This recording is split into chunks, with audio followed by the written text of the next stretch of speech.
Hi, Jason Goodall, GQue Barbecue. Today I'm going to show you a very easy way to make a ribeye roast on your Weber kettle. It's going to be savory, it's going to be beefy, and best of all, it's going to be delicious. If you want to see how we do that, it's coming up right now. Here at GQue Barbecue, we're all about the barbecue grilling and chilling lifestyle. If that's something that interests you, smash down that subscription button and hit that bell notification and you won't miss any of our videos. So today we're going to cook a boneless prime rib roast. This is about a 7.5 pound roast. We've done a video before where we cooked a bone-in prime rib roast. If you want to see that video, go ahead and click that iCard up above. The major difference between a bone-in and bone-out is I'm a believer that the bones change up the way the meat cooks because the bone prevents the heat from getting through. However, with a bone, you get to eat off a bone, which is a lot of fun also. So there's no wrong way or right way. You just got to be aware of the differences as you prepare them. So the inspiration for today's video comes from another installment in our easiest way to do blank series. Today I'm going to show you guys how to make a very simple, very easy to do prime ribeye roast. We're going to concentrate on cooking it slow and low so we get that good bumper to bumper, medium rare throughout the roast. A couple things I want to show you guys about the prime rib. First of all, this is not a prime rib. This is a choice prime rib.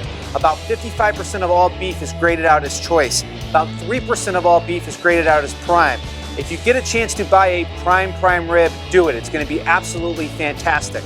However, the good news is not all 55% of that choice is created equally. So right here around the side is the rib cap. This is one of the best parts of the cow. And see how this is marble with all these different striations of fat? This is pretty close to what a prime would look like. If you look down here into the middle part of the steak, you can see it has pretty good marbling. So I went through and I looked for which of these choices have the most striations of fat through here. So you can get a high-end choice versus a low-end choice, even though they've got that 55% range. A lot of variability, so look for these striations and get a high-end choice for the same price you would get a low-end choice. So to trim the boneless prime rib roast, most of all the work is done for us. The only thing I'm going to look for is if there's excessive fat in here. And we got this little ridge right over here. I don't want any more than really a little bit more than 1/4 of an inch of fat. And you've got easily well over 1/2 inch of fat right here. So I'm going to go ahead and remove that down to where it gets to no more than about 1/4 inch. So now we got no more than 1/4 inch all the way throughout the meat. This is going to ensure we allow it to cook evenly, helping our chances of getting a bumper to bumper medium rare all throughout the roast. Another technique we're going to use on the ribeye roast is dry brine. We're going to dry brine it by taking kosher salt and applying it liberally.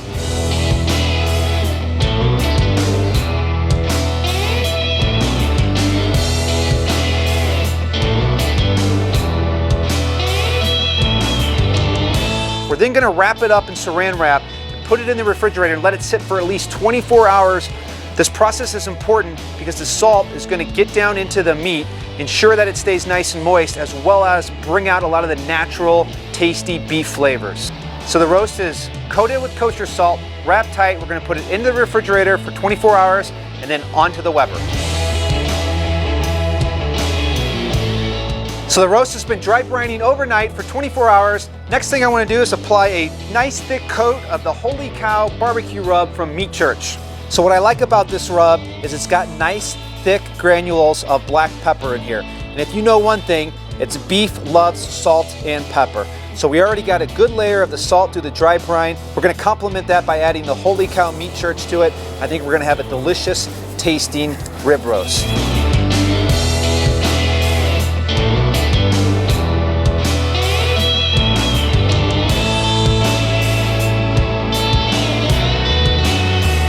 So today I'm using the slow and sear to cook this ribeye roast. Slow and sear is going to help us keep right around a 225, 250 degree temperature, which is super important when cooking a big cut of meat like this. If we let it get too hot, up to 275, 300, then we have a less likely chance of keeping that medium rare bumper to bumper throughout the meat. I'm going to fill the basket about 3/4 of the way full of charcoal briquettes and use this fire starter to get the fire going.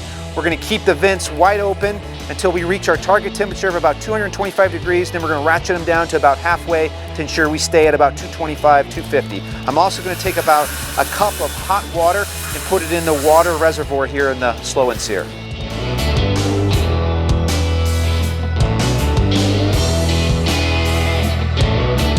So this piece of meat's been cooking for about 2 hours. The first thing I notice is the bark formation over here. That doesn't surprise me because it's closer to the hot end of the Weber kettle. So I'm going to go ahead and rotate this 180 degrees.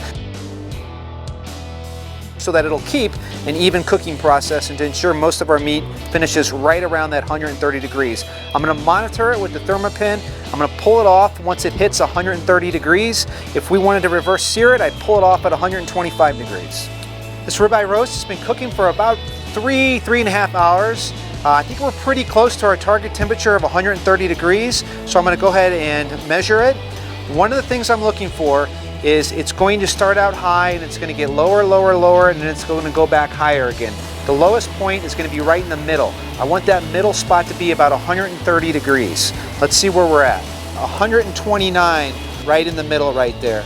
So that tells me we're right at medium rare. It's exactly what I'm going for, so it's time for this ribeye roast to come off.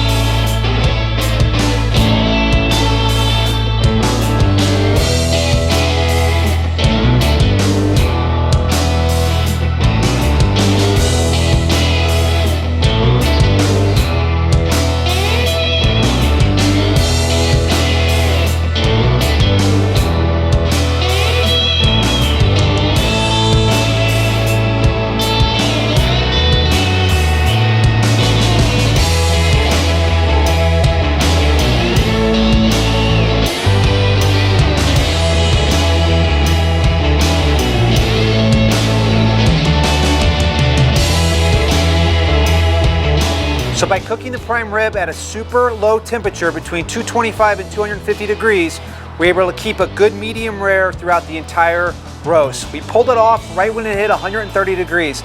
That's the way to get an easiest medium rare prime rib recipe. If you enjoyed that prime rib recipe, check out our other one by hitting the iCard up above.